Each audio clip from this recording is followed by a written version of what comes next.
Good morning, CNG256. Welcome to a Friday midweek check-in.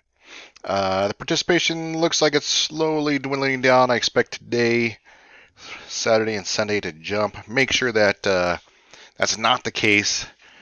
In all cases, make sure, like I said, get this work done early because if something happens within your lab, you want to make sure that I'm accessible, um, especially during the week. Let's see, I just checked the schedule again, verified that in 3 weeks I will be at the bunker, so cell service will be extremely limited. Um, Check your grades through progress and grades. I left feedback. If you did not receive 100%, read that feedback. Um, Turn in what I want, and I'll award you those extra points. Um, Overall feedback.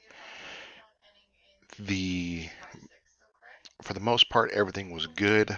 I'm very lenient these first 2 weeks because it's you getting used to the class and what I'm looking for. So more than likely for week one, week two, um, you get a lot of points. But if I do leave you a message in feedback, pay attention because as soon as we hit week three, um, and you're still missing those same components, I will just dock you a zero at that point. Um, the reading in this class can be very, very easy. As you've seen, this chapter was 5 pages long, and we take a look at Nmap through the lab, and we start to explore vulnerabilities in our machine.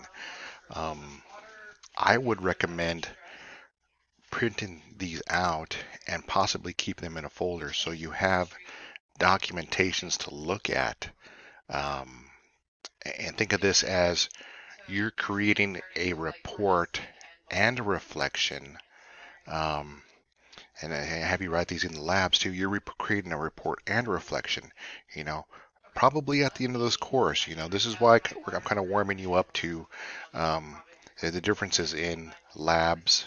Or I'm sorry, reports versus reflections. Uh, you guys have a good Friday, and I'll talk to you later.